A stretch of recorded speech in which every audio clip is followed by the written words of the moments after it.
In 1890, a man named Jean-Baptiste Pon was growing vegetables on a plot of land smaller than most American backyards. No tractor, no irrigation system, no bank loan, no farm equipment beyond a wheelbarrow and a few hand tools. And he was making the equivalent of a six-figure income.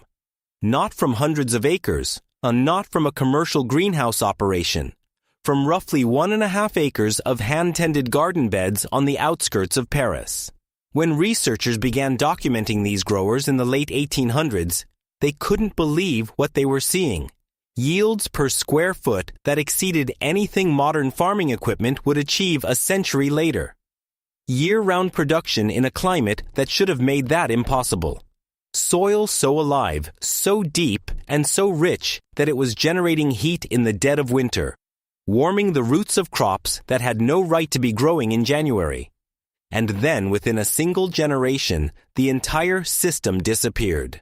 Not because it failed, not because something better replaced it.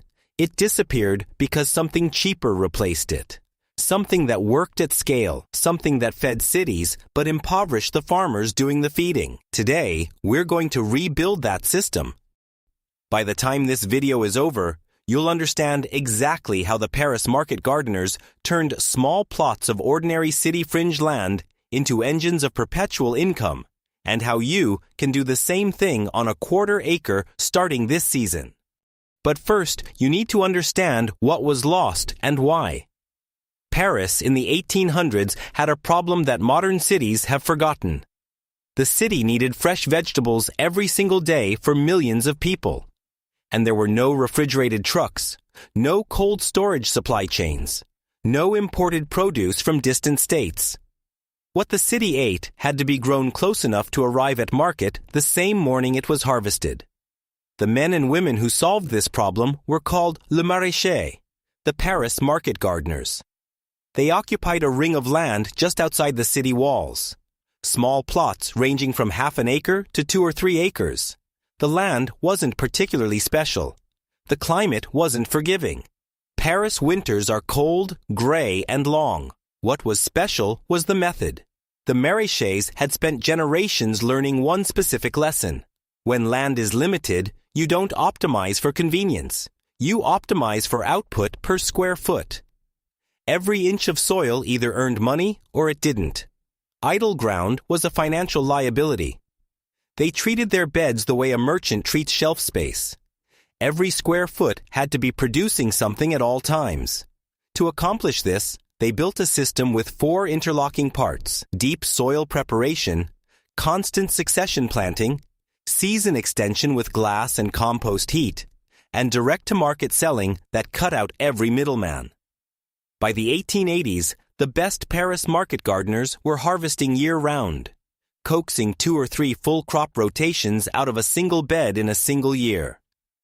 Some maintained waiting lists of wealthy Parisian households who paid premium prices for the privilege of a weekly basket.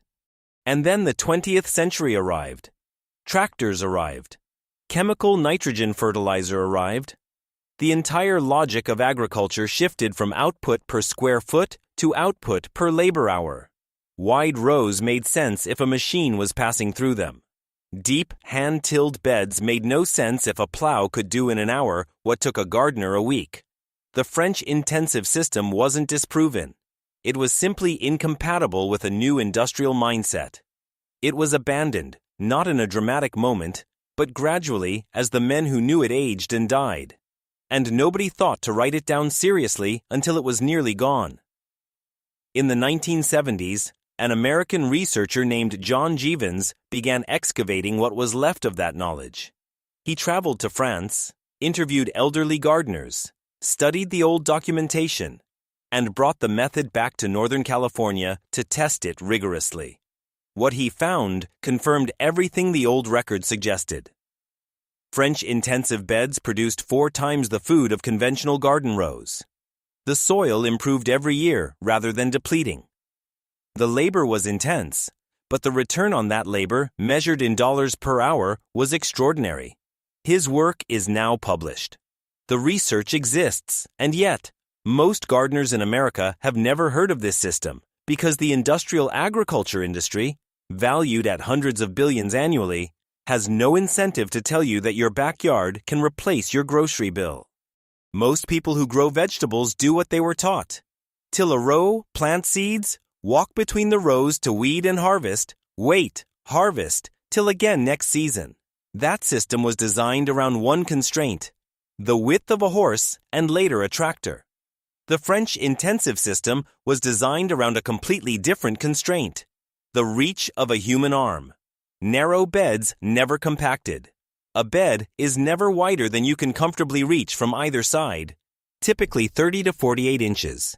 You never step into the bed, ever, because every time you compress that soil with your body weight, you undo weeks of biological work.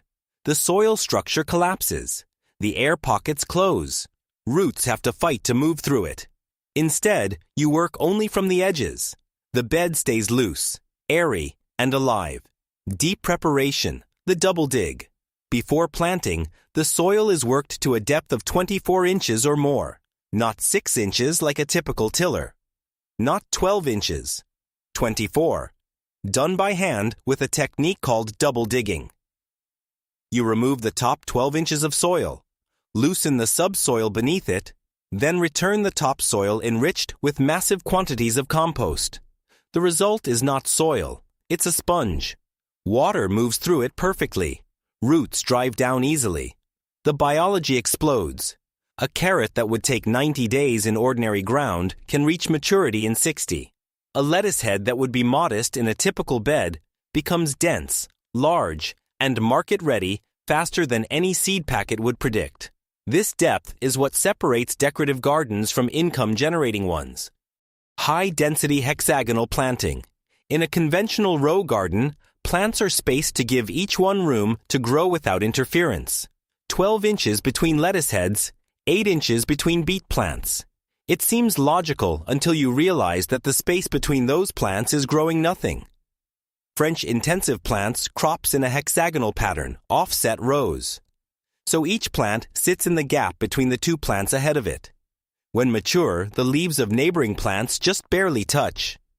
This shades the soil between plants, suppressing weeds without chemicals and retaining moisture without irrigation, and it maximizes productive plants per square foot.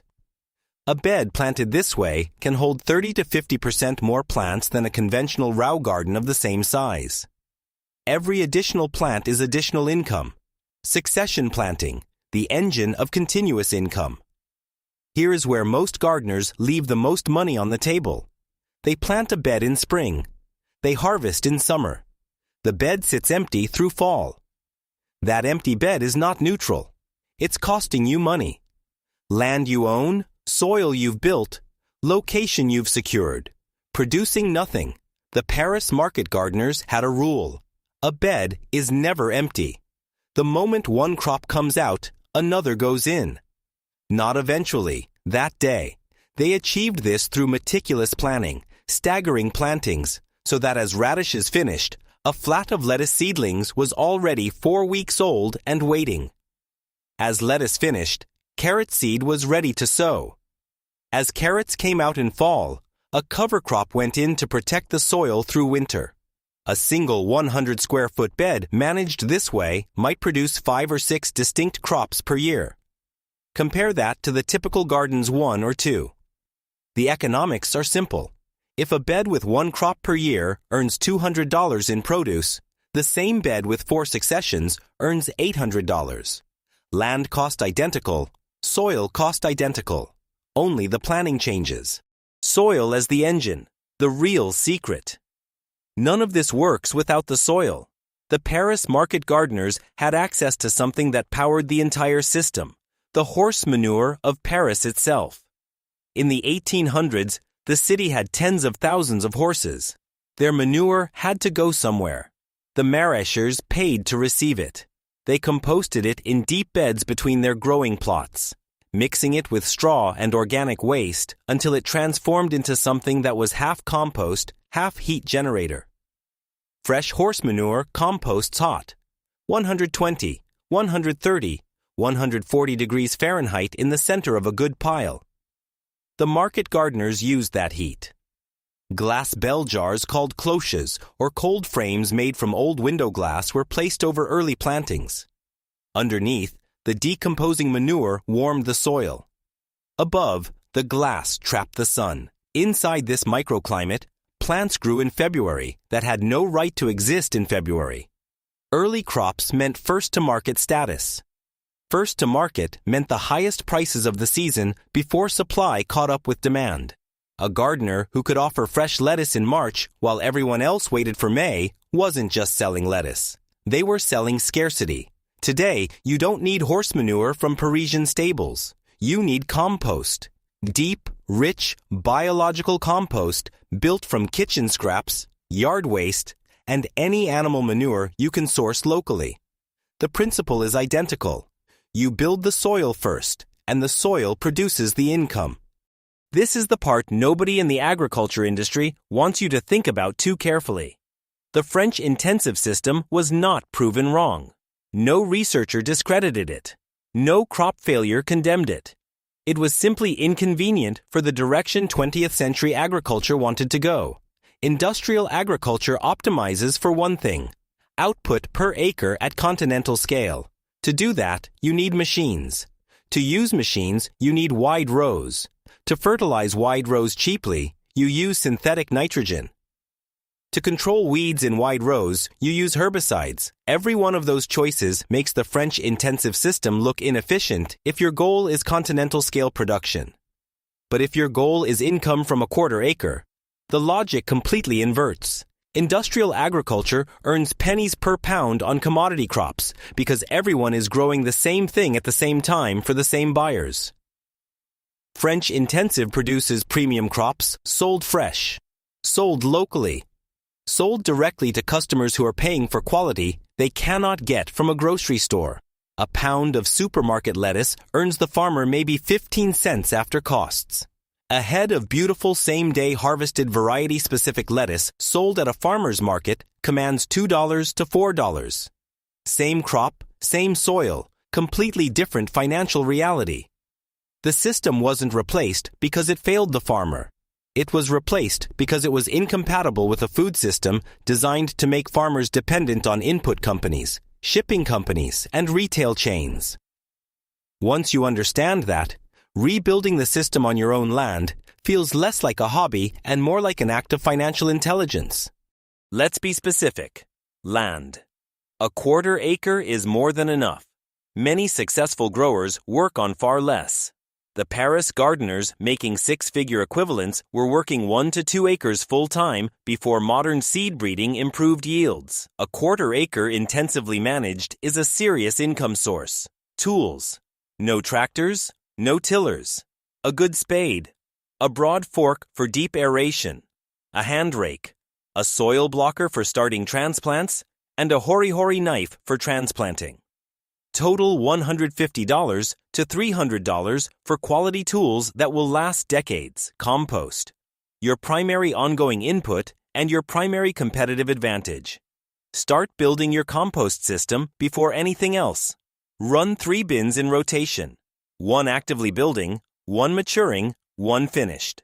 Source materials from your kitchen, your yard, and any local farms, stables, or food businesses willing to divert their organic waste. Seeds. Focus on high-value crops with short days to maturity. Salad greens, radishes, turnips, spinach, carrots, beets, herbs, and edible flowers for the premium market. First-year seed investment for a quarter acre. $100 to $200. Season extension. Cold frames from salvaged old windows. Row cover fabric for frost protection. These are not expensive. They are what separates a 6-month growing season from a 10-month one. Total startup cost, roughly $500 to $800. Compare that to any other income-generating venture at this price point, and the return on investment ratio is extraordinary. Step 1. Lay out your beds. Each bed should be no wider than 4 feet, as long as your space allows. Typically 20 to 30 feet per bed. Leave 18-inch pathways between beds. The paths are for you. The beds are for plants. On a quarter acre, You can fit 15 to 25 serious production beds. That is your production footprint. Step 2. Double dig. This is the work. It is not light work, but you do it once per bed. Then maintain rather than repeat. Remove the top 12 inches of soil. Loosen the next 12 inches with a fork. Add compost to the lower layer. Return the topsoil with more compost mixed in. The bed should now sit several inches above the surrounding pathways. That is your soil sponge. In subsequent years, you only add compost to the surface and let earthworms and biology incorporate it downward. Step 3. Start small. Do not build 25 beds in year 1. Build 5. Learn the succession timing. Learn your local market. Learn which crops sell and which set. Then expand. The Paris gardeners spent years mastering their craft before maximizing their plots. The biology and the business model both reward patience and observation. Step 4. Plant in succession from day 1. Think in weeks, not seasons. Plant a bed of radishes ready in 25 to 30 days. 3 weeks after that, start lettuce indoors. When the radishes come out, the lettuce goes in at exactly the right transplant size. 4 weeks before the lettuce finishes, sow carrots so they're ready when you need that space. Within 1 season, this sequencing becomes second nature. Let's talk numbers directly. A single 100 square foot French intensive bed managed with succession planting can produce between $300 and $600 worth of market value produce per year. That is a conservative estimate based on farmers' market pricing in mid-size American cities. In coastal markets, the numbers run higher. 20 beds comfortably manageable on a quarter acre could generate $6,000 to $12,000 in produce value annually. There are 2 ways to capture that value. Grow for your family and replace grocery purchases dollar for dollar, or sell. If you sell, the most profitable channel is always direct. Farmers markets, CSA subscriptions, restaurant accounts, or neighborhood buying groups, every middleman you add costs you margin. The Paris gardeners understood this. They did not sell to wholesalers. They sold to the households and restaurants willing to pay for what wholesale couldn't provide. A CSA model is particularly aligned with the French intensive approach. You sell 20 to 30 families a weekly box of produce at the beginning of the season before you've grown anything. They pay up front. You grow to order. Income arrives before expenses do. 20 CSA members at $30 per week for 22 weeks is $13,200 from a quarter acre. That is not theoretical. That is documented reality from growers operating right now in every region of the country. Here is what separates a productive market garden from a hobby that never generates real income. The hobby gardener thinks in crops. The market gardener thinks in systems.